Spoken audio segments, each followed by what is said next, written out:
This is supposed to be a round table, right? There's nothing round and there's no tables in here. This is also the worst stool I've ever sat on. Awesome. You guys want to shut those outside doors? Man, people are noisy out there. Y'all don't have to, but if anyone is in the back wants to move up, it might be harder to round table if you're in the back. This is going to be very informal. We're just going to basically just open it up as well. Can basically get as mechanical as we want, kind of talk ins and outs of worship ministry, worship department. It can be dialogue related. I want us to kind of talk through, okay, hey, what are some of the challenges we're facing? What are some of the things that we're doing? What are some of the questions we should be asking? So I don't have any specific teaching planned. And so if everyone can hear, we can have a mic kind of run back and forth, or if y'all are close enough and want to shout out your questions, that works as well. I just want everyone to be able to hear at the same time. So Isaac and Cassie, you guys can come up here. For what? For the round table. You don't have to, but I might have you share some stuff. I think Richard's going to come too. Just up here, somewhere.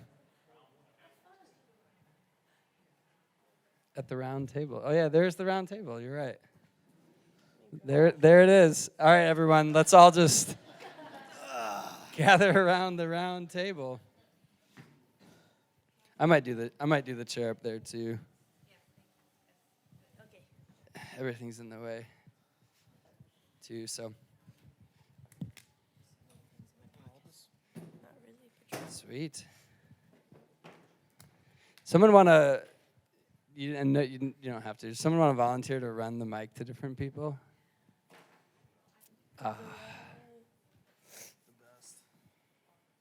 Yes, thank you, Des. What? Yeah, no, I will take you up. Oh, do you not want to? No, we're literally just doing discussion. Yeah, I don't have a teaching. This was it. The round table, as I understood it, was like, we're going to do questions and whatever, so. What's up? No, I did not. I just did my teaching. If you missed it, it's over. I'm not redoing it. You can listen to it on cassette. Oh, yeah, thank you. So, yeah, all things kind of pertaining to worship department, prayer department, can be super practical, can be vision. Yeah. Okay, so here's my question for you. Sometimes we're all very task-oriented. We have tasks. Yeah. How do you build relationship, camaraderie? Can you give some details of how you bond, chemistry, have fun outside of your tasks? Outside of tasks. That's a great question. I don't have any fun. I'm just kidding. I'm actually quite playful. It's a problem most times, but it's a great question, and it's something like I do I do try to have even our worship and prayer team have a pretty playful spirit. To me we should enjoy what we're doing. I like to smile when I'm playing and leading worship. I like to laugh and look over at Isaac and smile and laugh and not be so serious. And we cut it up a lot as well in our different environments and obviously making sure that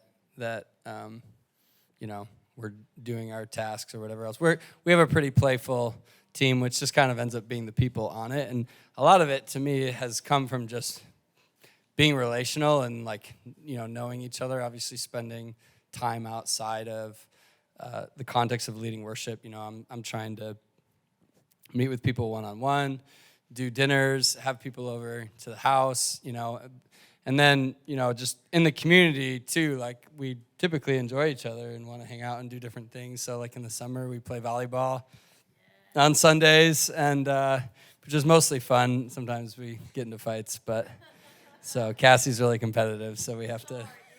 Just kidding. There's a different Caleb on the team she's talking about. So, we try to have some elements of that too, of just different things that we're doing to have fun, just to enjoy each other, and not just like planned fun, but genuine time to just kind of connect. And to me, like more than the planned fun, it just has to come from an authentic place of caring and spending time in relationship and being able to, like if to even joke, right, we have to have like a certain degree of relationship. Like I joke about how Isaac doesn't know how to get on an airplane. And I can do that because I know Isaac really well, and we've been in the trenches, and we've cried together and shared deep things, and so I can rip on him about that, and he can rip on me about something, and it's like to even have that form of playfulness, obviously there kind of has to be that bond of relationship, and so, sometimes it's getting increasingly harder the older I get, because we have a lot of, like, young people, and I always, think, I'm like when I look at a 25-year-old, I'm like, I'm cool and fun like a 25-year-old, and then all of a sudden I hang out with a 25-year-old, and I'm like, nope, I'm 37. I am for sure every bit of my 37-year-old birthday, whatever. But I think, you guys have any thoughts on just even like the how do you keep kind of the playfulness, amidst a kind of busy, intense, grueling ministry life and schedule? Some of the best advice that I ever got as a worship leader was just to not take yourself too serious in general. There's a level of self-awareness that I think, and you were talking about awareness of also who's in the room, you can make certain jokes with me that maybe some other people can't, and it, and you're aware of there is a piece of minding your surroundings really well, but still not taking yourself too seriously. I don't know, just having fun together. I really like our worship team nights whenever we do those. There's something about a time outside of when we're supposed to meet, or a time outside of rehearsal that's really special and really bonding, and maybe trying to make that consistent, once or twice a month, doing that with your team. Awesome. Yeah, Larry. So Caleb, I know that you spend a lot of time in the ministry of worship leading and all of the worship team, and there's rehearsal that's involved in all of that as well. Can you just talk on your songwriting time? Do you designate, say, I'm going to work on writing songs for this amount of time this week or this day?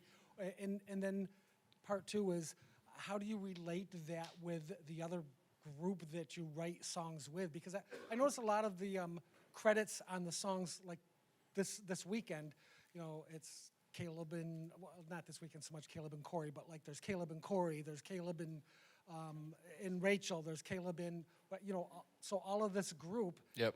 How do you? Is this intentional? You have to be intentional about getting them together to do that. Yeah. Great question. And as much as I would love to get paid to songwrite as part of my job, it isn't. I probably 90, some percent of my songwriting is, off the clock. It's not kind of work related, and mostly things just because that's part of my rhythm of life. I write something every day. I don't necessarily complete a song every day, but I write something every day, as just, whether I recorded songs or gave them to the church or anything, that's just part of my rhythm, because that's how God made me, and I'm made to praise, and articulating who God is something I'm wired to do. And so I have to be very, I have to be very guarded for that time. Like it's if you don't protect it and have it be consistent, then it won't happen. And I don't have the luxury of just like, oh yeah, I can just schedule, half my afternoons most of the days to do songwriting and worship leading. There's a lot happening at Radiant, and I speak into or lead a lot, probably too much, but it it requires that time that's set aside. That's like it's like 6 a.m. Or it's this time on a day off, whatever. That's like this is unguarded, and that's that. Or not unguarded, it's guarded. Anyone can take advantage of it. No, and that personal time, and that's definitely where that begins. And then we're just intentional about a songwriting culture. It's funny, and Christian music's actually getting a lot better. But for a long time, it was like Christian music was the only genre that didn't have co-writes. Like if you listen, like any artist, if you check out anything on the Billboard Top 100, there's probably like 5 people on like most songs. It's pretty rare for artists to just write alone. But in the Christian world, it was like, I have to own it, and it has to be mine, and I have to complete it. I alone have the message from God it's just a kind of a weird, pride that can come in. And so we have songwriting teams and songwriting retreats and co-writing, and beyond that, though, relationally, we just share songs. I mean, Cassie shared the story. We wrote Joy of the Redeemed together. I've written numerous songs with both of these guys, and there's something about being able to share a song and have someone put into it. Isaac and I wrote a song called Mary David, and it's kind of an awesome song. Not gonna lie. Isaac and I kind of write awesome songs. I'm not gonna lie. You won't hear me brag much about songwriting, but when we write together, we kind of write some awesome songs. And there's a song, it was real personal to me. The Lord was writing during my sabbatical 2 years ago, and just about the thing that the Lord wants the most. And, I remember showing it to Isaac and was like, yo, you got anything? And he came and brought some lines and perspectives and ideas and whatever, that it was like, it's so much more fun now for us to now share like the song together, and just the beauty in that. And not only is it better because he brought what he brought to it, but now it's something we get to share together. Like I love that. Like with Joy of the Redeemed, like it's amazing. Like every time I see a church lead it or get a live stream link or whatever too, like I think of Cassie every time too, and how we wrote it together. And when I originally heard her sing the bridge of the song and those pieces and those components. And so we do have like things in place for songwriting. We have a core writing team. We do songwriting retreats. We schedule times, but just even informally too. I mean, we're just a community that loves to share songs and share each other's songs, and don't hold on to too tightly. And it's not we don't try to do that. We prefer it, because it's awesome and fun. It's more fun. It's more enjoyable. Yeah. Anything you want to say to that, Cassie? I think just speaking to writing together as a community, like it's when you begin to celebrate each other, it becomes more fun. I think celebration is a huge factor in that. And I feel like we're made to celebrate each other. We're made to celebrate what each other create. And so when you open the door to that, it opens the door for more unity, for more encouragement, for more of that affirmation to one another, and for people to come out of their shells and out of their boxes. And so I've found a ton of freedom and a ton of growth myself in sharing with people. And the minute I started doing that, I said this in another session, but the cap kind of came off of me, and I began to exponentially grow. And I also began to learn how to come around other people, other songwriters, and do the same thing I was taught, like by Caleb and other people, where I was like, oh my gosh, I've learned so much, so now I can champion other people and help them and identify in them, like, this is what God made you to do, and like this is how he designed you, and this is what you bring to the table. Like, I want to help draw that out and celebrate it. So it becomes very, very fun. Awesome. So, being in smaller churches, a lot of times you start with what you have as far as the worship team goes. Yep. You ideally get to a place where you start gaining higher levels of skilled craftsmanship with instruments or vocalists. So, do you have anything to speak into navigating how to grow the skill level of your team and what you might do with those folks who you don't want to discount the time and service they've given, but their skill isn't necessarily to the level that the rest of the team is going? Yep, this is the great question, right? And this is like the any good worship leader like feels physical pain. So on this, hi baby. This is my 10-year-old Aaliyah just walked in, and Rachel. Rachel, you can come up here. You don't have to. Oh, Richard, what are you doing in the back? Gosh, this guy right here, disobedient. I told him to be up front, and if there was one word, it would be no. Y'all, how about the session Richard led us in this morning? Just straight to the throne room. Woo. And my wife, Rachel. Hello, babe.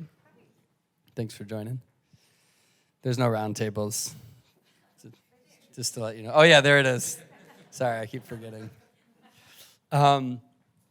That question, we might take a moment on this too, because I feel like this is such a core thing. Like we all relate to this, in our worship and on our worship team. And I think that the first thing that makes it challenging, and it's actually, a biblical command, Psalm 33, multiple places, but to actually play skillfully was actually a requirement to lead. And so everybody's worship, I hear a lot like, well, it doesn't matter about skill. It doesn't matter if you play well. The only thing that matters is your heart. And that's an interesting thought. It just doesn't come from the Bible.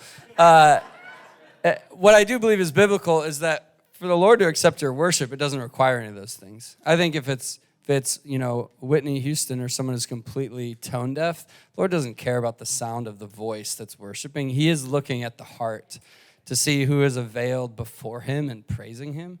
And so that's a reality. But when we're talking about worship leadership and who's leading, the command to play skillfully is incredibly important and biblical. And there's a lot of reasons. One is that is the form of worship to the Lord. What you're doing unto the Lord. Just like, and the reality is that comes down, there's a piece of it that comes down to calling and intentionality. It's kind of how I'll separate it. Everybody is not called to lead worship, from a platform. Everyone's called to be a worshiper. But there's specific callings, and those callings, are noticed, seen, and then developed. But then when you look at, I think of, when God designed the tabernacle, God designed the tabernacle. He didn't say, hey, go ahead and just build something, and whatever you all put together, just put your minds together, heads together, and just, it doesn't matter what it looks like as long as your heart's good. Go ahead and just build that. Is that what he did? No. He appointed an artisan named Bezaleel, and he says, hey, there's a guy, he's been working hard, he's skilled, he's called, and I'm going to put my spirit on him to see this through. But then God's like, I'm actually going to tell you exactly what I want it to look like. And he actually lays out the design. And so what makes art good? Art is good when the intentions of the creator are fulfilled to their best ability. So why did God look at the earth and say it was good when he created it? It's because the intention of the artist, God, was carried out perfectly. And when it was executed and carried out perfectly, said that was good. It matched the intentionality that was put into it. And so there's two things that we're kind of looking at with a worship team, with somebody, when we're talking about giving them a platform for leadership, is the calling there, and are they able to intentionally lead? Are the intentions of the musicianship able to come through in a way that's affected? And that matters. It's not that God's listening to make sure there's not a wrong note. There is an element where now we're leading, and there are people involved, and the Bible says that a man's gift will make room for him, and so the gifting and the calling to be able to lead in front of people, it requires a level of excellence and skill that that needs to be executed. Now, what that is, and that bar. That's open to so much interpretation, and the pain, the challenge is if you, if you set the bar too low, you might have enough musicians, but you're not going to attract and be able to retain people who take the craft seriously. Anything that you're doing that you take that seriously and you're like, hey, this is worship to the Lord and I'm called to do it and I want to do it to best intentionality. If other people aren't doing that with skill and with purpose and intention, they're not going to stick around. And so you're not going to be like, well, we'll just have the bar crazy low and then hopefully eventually there'll just be enough people. That day will never come. The intention and skill has to really be valued. Now that bar can change, and that's where you have to set the expectations so incredibly clear. And it's something we try to do. Richard helps oversees the audition process. You guys saw that worship book, the worship dynamics book. That puts out a lot of our hey, these are the expectations. And so even before you audition, we have on our form hey, these are the requirements and expectations that, hey, to serve here, you need to be here, and we're really clear about those expectations and those things. And so you just as a worship leader, and I want to kind of follow up on it, a little bit more as well. You really have to determine okay, who the Lord has entrusted us with now, and then where we want to go. And when I first got here 6 years ago too, we had to kind of incrementally raise the bar. We kind of started with smaller pieces too. And one of those was everybody had sheet music in front of them. Finale charts in front of whatever. And so we have the bar raised of hey, you have to learn the Nashville numbers and we're not going to give you charts or, finale charts, so to speak. And that was kind of a raising of the bar. And so there's a number of people that were okay, that's it for me. I'm done. Psh, deuces. We had to be really clear. Hey, this is why we're raising the bar is the Lord has a calling. We believe from Pastor Lee, hey, we have a calling to lead the church, and we believe to even help lead the city and also help lead other churches in the nation.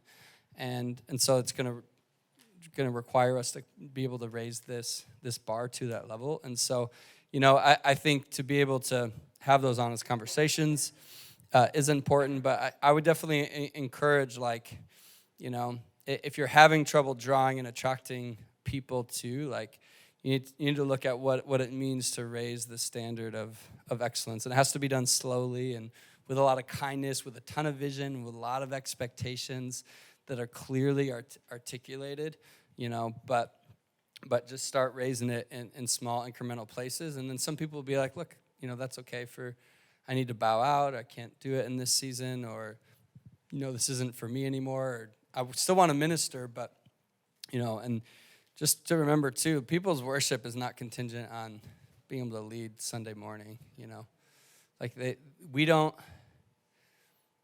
nobody is owed the stage. And that goes for us too. I don't care if we've been serving at a church for 15 years. We are not owed the stage. We are not owed microphones. It is a honor and a privilege.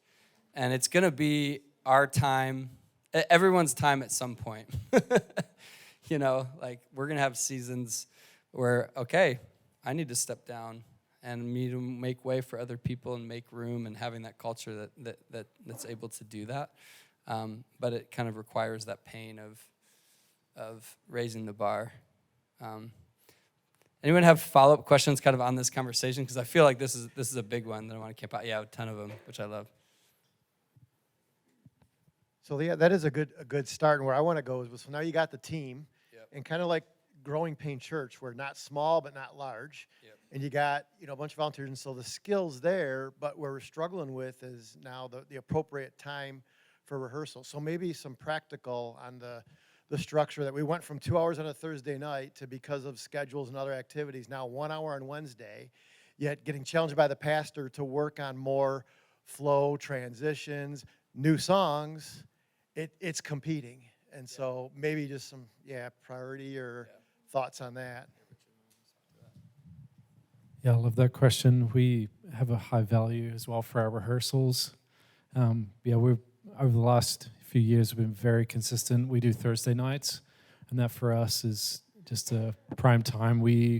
Our typical window is 6 to 7:30, and within that, it's been kind of cool. We've even shifted to having some time where it's just vocalists and just our band for maybe like 20 minutes, the first part. So even that was a recent change we had just done to even like show greater emphasis to the vocal parts, being more consistent with arrangements, when to come in, when to stay out, even trying some cool things, adding harmonies. I feel like that's brought greater unity to our singers. So that's been one huge thing that I feel like has been a huge win for us. And then the band is having a great time with like that 20 minutes. They're able to talk through arrangements. We have a music director, part of our team. They're leading that part while the worship leaders with the vocals. So that's been great. And I think our rehearsal, we obviously utilize Planning Center, try and get everything out a few days before, get all the songs in there, the charts, everything's there, the arrangements, the recordings. For those rehearsals, we obviously just try and run. We usually do 3 songs on a Sunday. We run those. Sometimes we run a song twice, make sure it's good. But we're always trying to bring in new songs. If there is a newer song, we'll try and, the worship leader, I think the communication piece is huge. Trying to like have a lot of communication. If there's a new song, I want it to sound this way. I want this to follow this arrangement. Even connecting personally, like I'll try and connect with the drummer. I'll connect with the piano player. Hey, make sure you listen to this part. It's a little technical. I want to play it exactly the same. Like it's like kind of tricky. Put some work in on it. Let me know if you have any questions. So I think that's what I try and do for that rehearsal, is if I'm the worship leader for that Sunday, I'm trying to do everything I can to make that rehearsal run really smooth. I'm connecting with whoever's on sound. I'm connecting with the team, making sure batteries are in the mics, like all the charts are there, trying to limit as much distraction or things going wrong so we keep that time. And we want to honor our volunteers too. Like I've been in rehearsals where it's been, like 2 hours or plus, and it's like, wow, it's getting late. People on our team have families. Like we can do everything in that allotted time, but I think you still need to go in with a plan, your vision for the set, vision for the weekend. But yeah, I think those rehearsal times are very important. And I think to answer your question about the flow, I think that's something we've been wanting to do more as well. Instead of just running the songs, I think go in, there'll be maybe one song that you're feeling like, I think God's going to do something in this moment, and maybe there's a progression that we might linger on, and even trying that out at rehearsal. There's been some powerful times that we've had in the last few years at rehearsals where it's like, man, God's here right now. It's like this is the Thursday night rehearsal. We're all in like sweatpants, but we're just like, God's here, and we're like, there's been a few times I'm like, God, like, I was saying to the team, hey, let's just lean in right now. I feel like God's doing something, and maybe one of the singers will sing a chorus, and then it's like preparation for Sunday. And maybe that moment happens on Sunday, but maybe it was just for that rehearsal and just for the team to like unify. And then maybe we sing about a theme of like first love, and we don't, and maybe it doesn't come out on Sunday, but it was like, man, that was kind of what our team needed. And then, so I feel like that's maybe some things that we've kind of discovered, and I feel like we're constantly tweaking it. How's it working in this season? But yeah, hopefully that helps kind of with our rehearsal. And I think you have 2 options. I mean, if you want to raise the excellence level, I mean, you have to prioritize the rehearsal, which, prioritize meaning cancel other things or whatever. And for us, we have people that step away from the team because they can't do the rehearsal. Like that's just something we've required. And for a while, it's funny when we didn't enforce it, everybody has things that they absolutely can't move on Thursday, like everyone. And then all of a sudden when it was like, no, this is a requirement to be on the team, and we actually enforced that, suddenly everyone's Thursday nights got a lot freer. It was amazing how that miracle worked. But the only other option is, another time of the week where you guys are constantly playing together, which might be a prayer meeting or something like that, another service where you could play.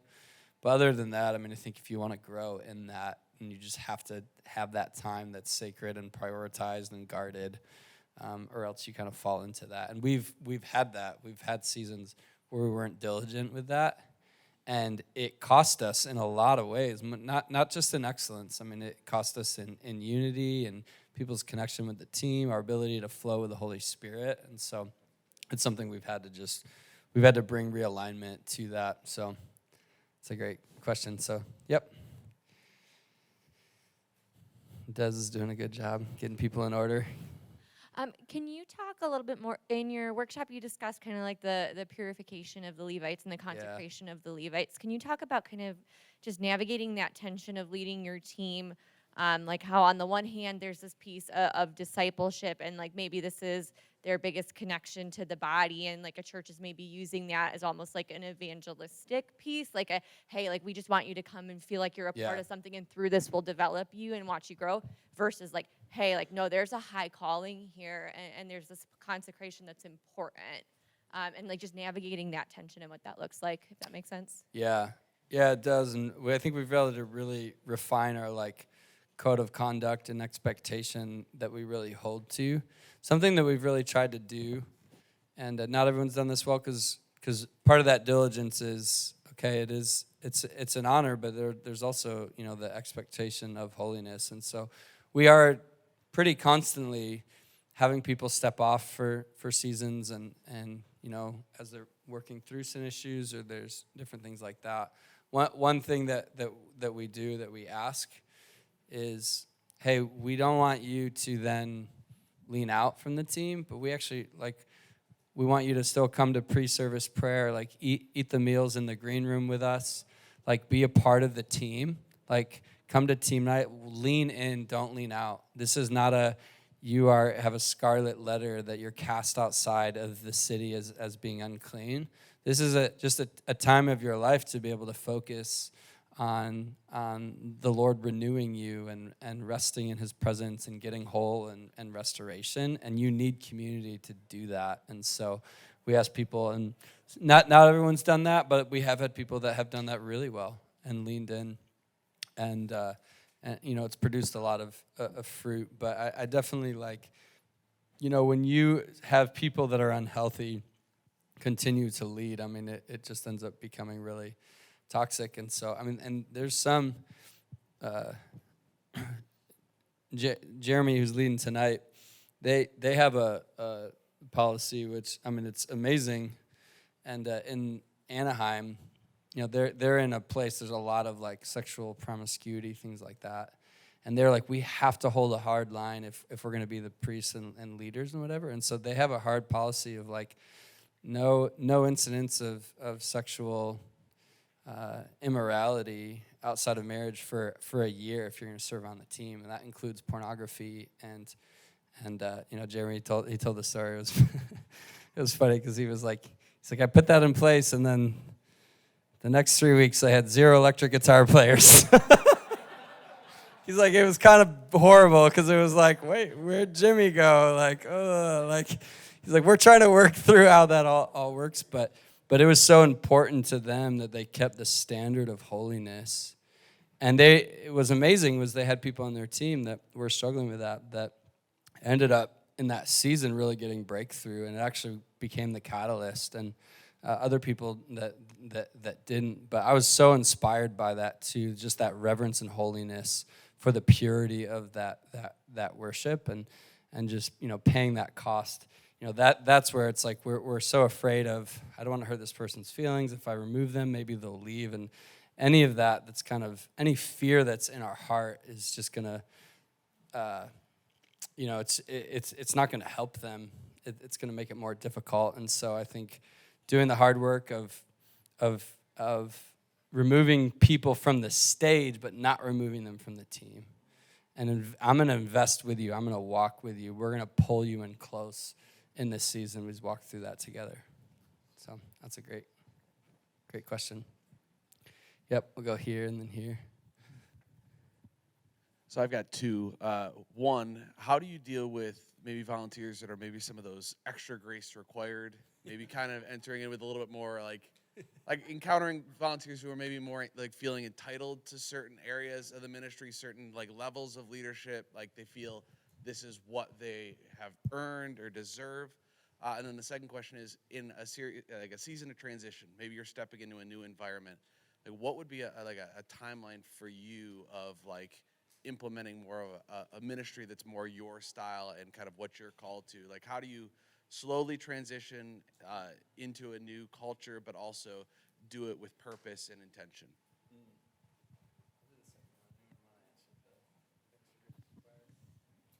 I'm going to have someone do the extra grace required one because I'm not always the best at that one. Richard's really gracious. Thanks, Caleb. That's a good question. I feel like being on worship teams for many years, you always get, interesting people who are all different, unique. I think it was said earlier, I think it's like relationship. I just want to get to know people, and even if there is someone that's like, oh wow, they're kind of different, they're interesting, they like to talk a lot, and I'm just like, oh, I just want to get to know this person. And I think out of that place of relationship, it can be a lot easier.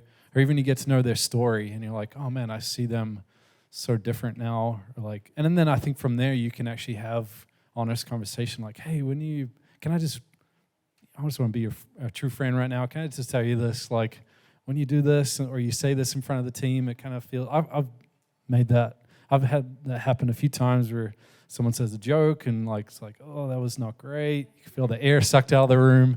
I mean, it's like I have to do that as a leader. I'm like guarding the culture, but I think it's that relationship piece, just getting to know them, getting their story, even just praying for them, praying about them. Like, Lord, I'm having a tough time with this person. Help me so I'd say for number one. On that second front of, okay, how do I take something new, kind of, maybe add my own personality or leadership style to it, I think that's something I've had to learn several times kind of coming into new contexts. Like when Rach and I came here 6 years ago, we were in a bit of a challenging spot in the sense of, like, we were coming in and the Pastor Lee was saying, hey, I want you to basically change the direction and culture of worship and prayer. And it's like, well, that's, that's a tough place to be in, like to come in and say, hey, I'm here to change everything. Like, we had to really do that slowly. And we tried, number one was like, subtract before you add, take away, prune. I mean, I kind of use the examples of the finale charts, but basically, we didn't add anything really for a year. We just took away things that weren't good or healthy, and so we started with subtraction. And I think that's pruning. I mean, before you lay foundation, I think there just has to be that pruning that happens. And then as you're kind of building, the way I like to see it is, I mean, if you have kind of a chart where you have a spectrum between two things, I mean, you have, in church, you have unity and then you have uniformity. And so you have a team of people and cultures, and those of you who have multi-site probably know this a lot too, where essentially there's some things that the church just simply has uniformity on. And it's like, this is, like the authority of God's word. Like, we don't have like a unity takers, like, oh, we all love each other, but everyone has different opinions on the word of God. Nope. We have one uniform take. We have a statement of faith. And so we have uniform things about what we do. All of our services start out with have a certain amount of time of worship set aside.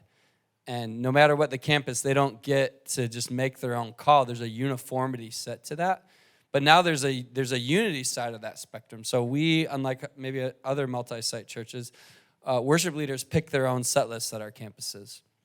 We don't require them to do all the same songs. There's not one like mothership that hits the space bar in Ableton and every other campus goes.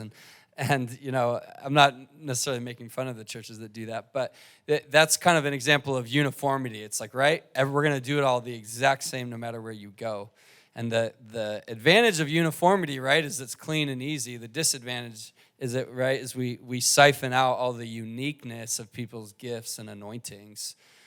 In particular, it's hard to flow an anointing and be in perfect uniformity. And so there's what are we uniform on, and what is there just unity? It's like Richard's picking his own songs in Portage, Rachel's picking her own, you know, in Richland, Cassie is picking her own downtown. They're leading, and we're going to operate in unity in the same values. But you know, when Cassie leads, she's going to express herself a little bit different than when Richard leads. Like, you know, Richard's going to be just kind of like just that assassin. He probably is not going to really move much, but he's just going to relentlessly take you to the throne room.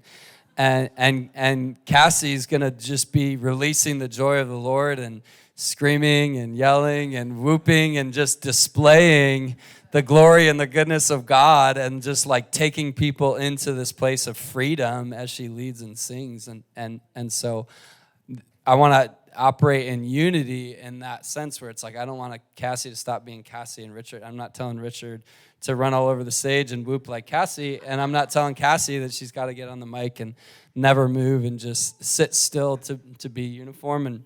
And so when you're stepping in, having clarity, where do you need uniformity with what previously exists, and where is it okay that as long as the heart's same, the expression can look different and be like you? And that can only happen through relationship and trust.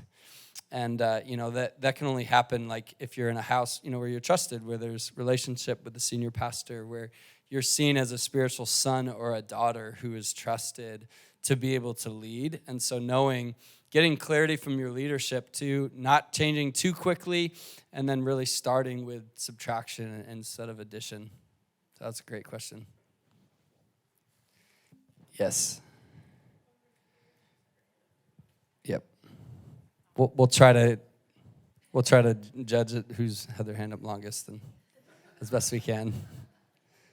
So I am both on like the worship ministry and the kids ministry, and so my question is around sort of the Venn diagram, possibly of the two, and if you partner with the kids ministry. I was in one of their sessions about like the kids leadership. Yep. At what point do you really start getting them involved in like leading worship? At what age and sort of stuff like that? Yep. What's up?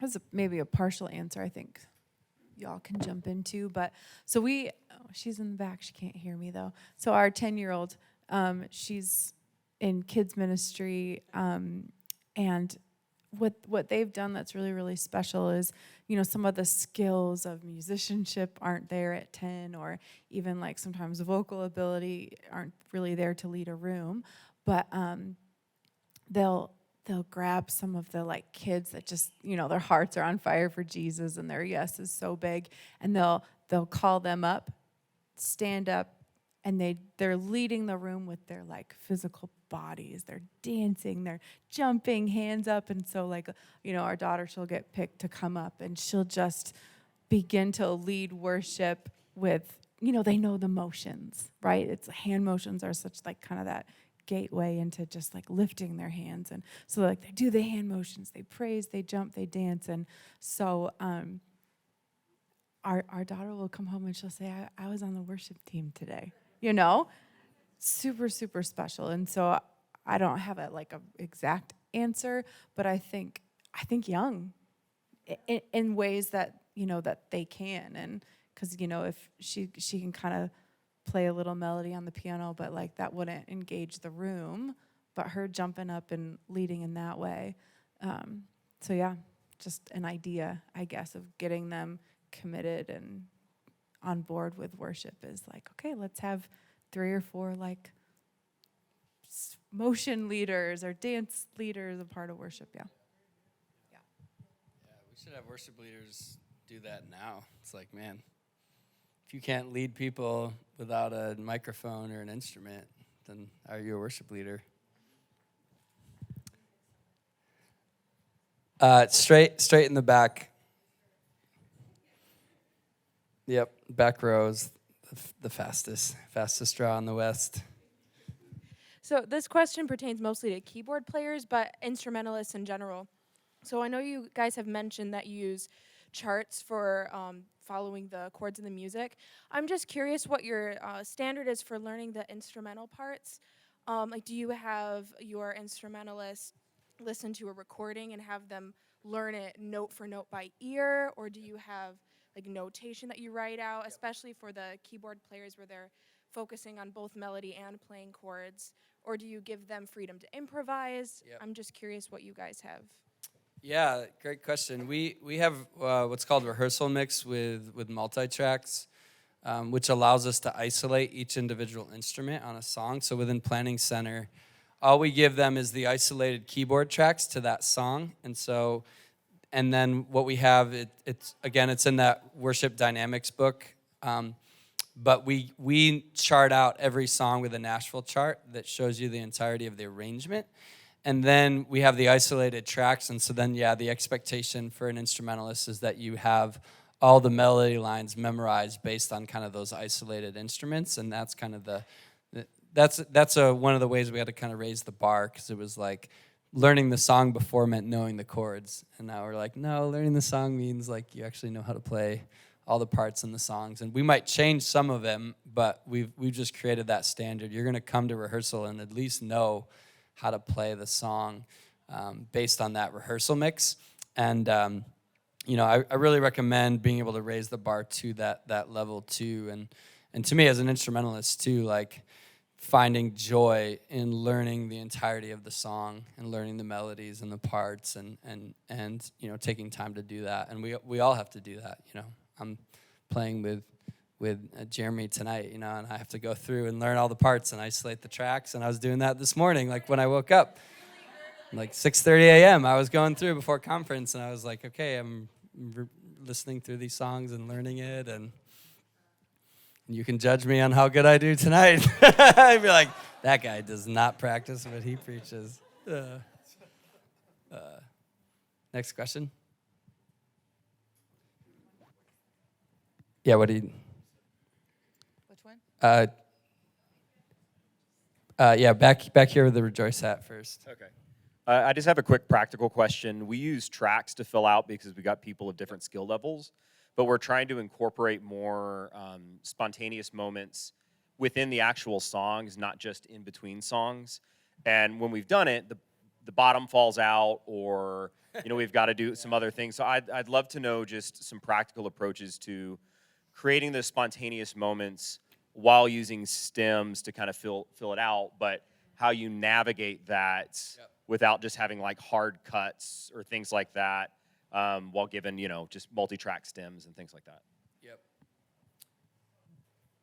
Yeah, a couple options. One, if you run it in Ableton in arrangement mode, is, you can easily fire back certain sections and loop those sections.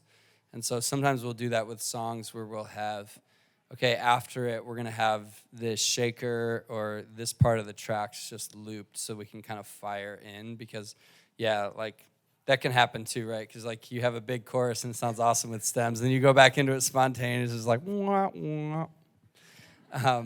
So that ends up being really helpful to be able to do that. And you can also build it on the track as well. But just taking the time to be able to loop and then just fire it on that loop. And you can do it in both modes in Ableton. But just building them so that you can then fire for those verses and those choruses and kind of plan for that. I think without it, there's really no other workaround unless you just take it and go a totally different direction. And then it works, because now you're just rebuilding a new musical motif. And then just a quick follow-up. Yep. Are you, how intentional are you in rehearsal and planning the set and where those spontaneous moments happen? And then who, is it the MD that has a talk back in the ears and saying, okay, here's what we're doing and cueing it? Or do you, because I noticed a lot of hand signals. Yep. This morning. Is that primarily what you're leaning on? Yeah.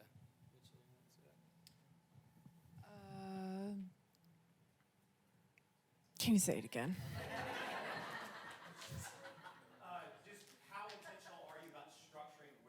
Yes. Yes. So we typically are leaving that up to our worship leaders.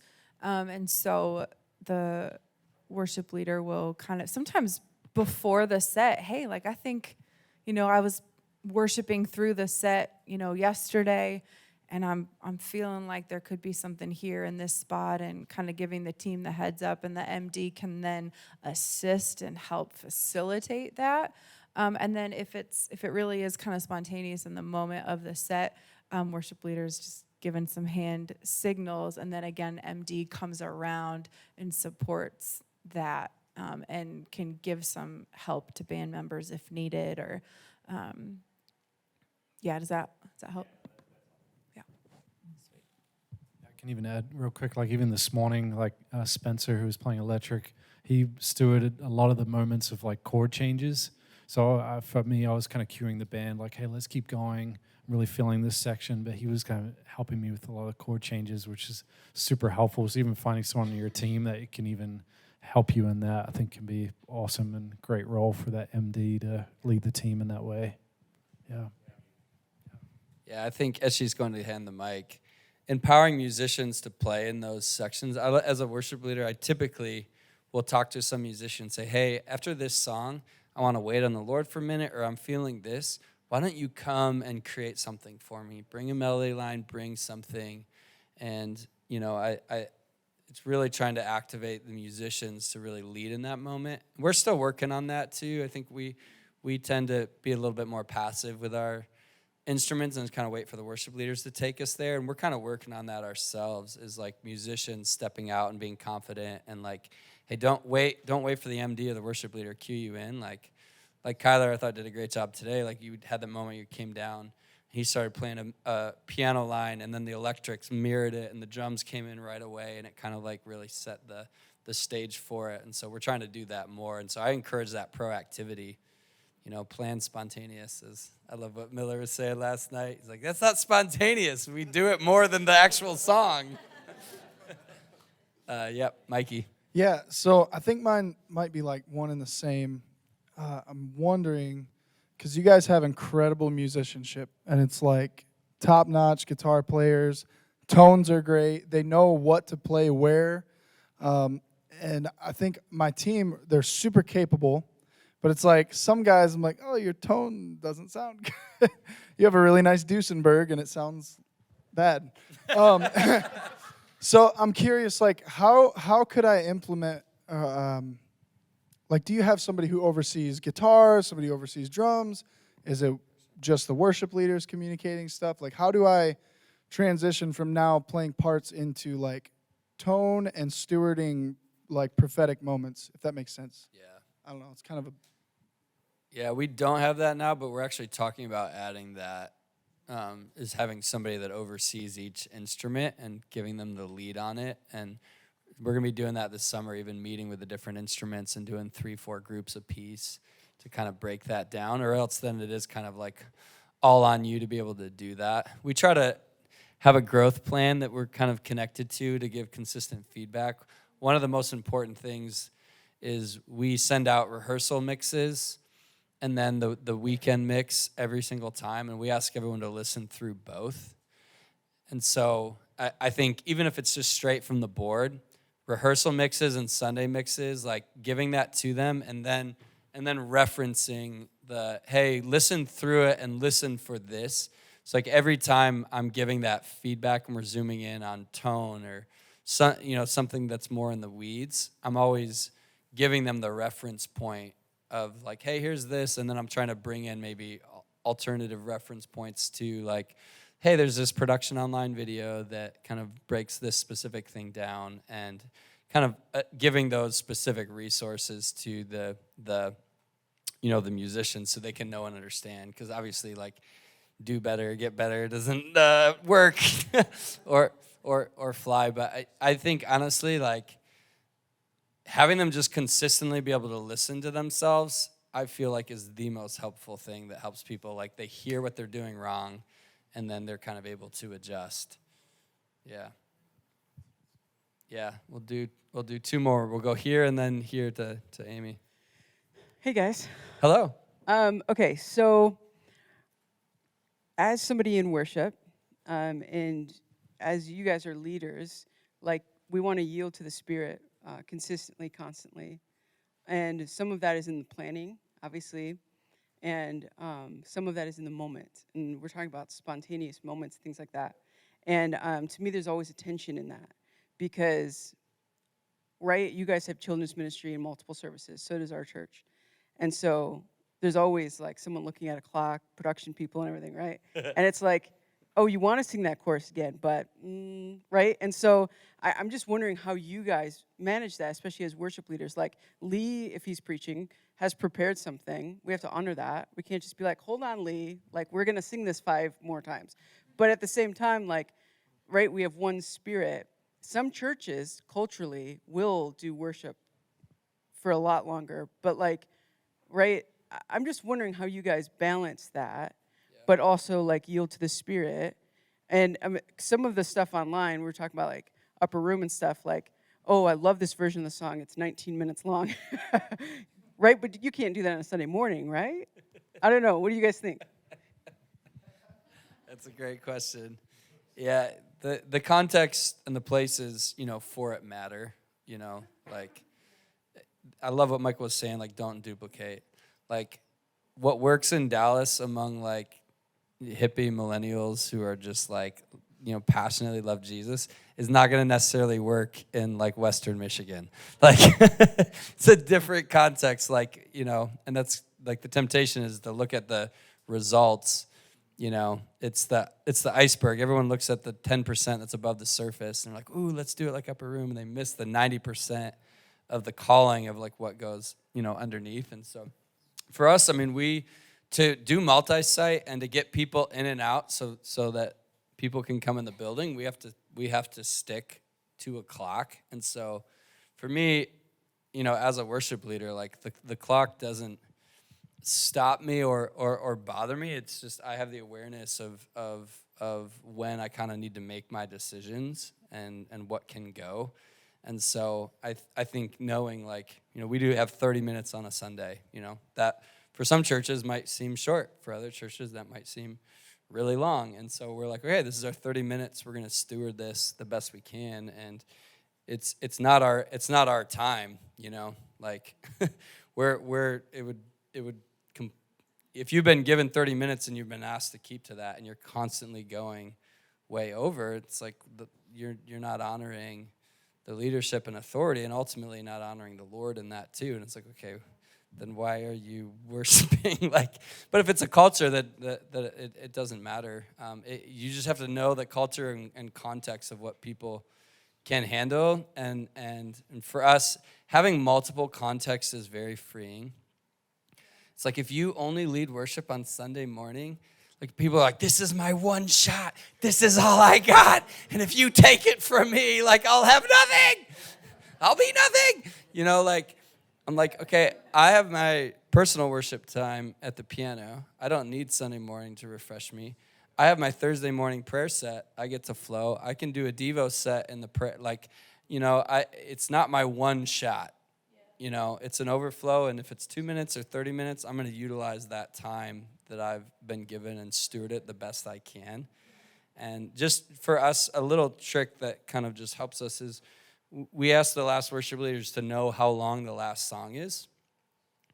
And so that tells you, like, okay, if we want to do the last song, I have to make a decision. So if we have a 30-minute set, the last song is 6 minutes, then I'm going in thinking, okay, at the 24-minute mark, I have to either make a decision to do the song and then close, or I can make the decision to not do that song and just kind of do the spontaneous and flow on out. And so I have an awareness of the clock, but I'm not a slave to it. I'm going to kind of utilize that time and that I do best. So, Cassie, any thoughts on that? I feel like you kind of know and understand this really well.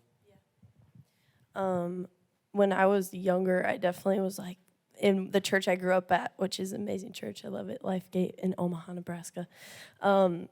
I always felt like there wasn't enough time, there wasn't enough space, there wasn't enough room. And I think in that time of my life, I was very closed-minded and unaware of a lot that went on in the background and why they made those decisions and why they did what they did. And a sense of entitlement of like, this is my only moment, for sure. I was like, because in me, I was like, I know there's this prophetic gifting in me and I just want to let it out. And as a kid, I was like, how the heck do I do that? And no one's teaching me how to do it. And so, and I also had a heart to not like dishonor my leaders, you know. But there's also the level of like, oh, but I like want to do this, you know. And so I think that the desire is beautiful and the desire is pure. But I think that the Holy Spirit honors your leaders and he loves your leaders. And there's more that maybe goes on in the background of why they put those time blocks in place for a reason. And also the Holy Spirit is not rebellious. Like he wants to work with us.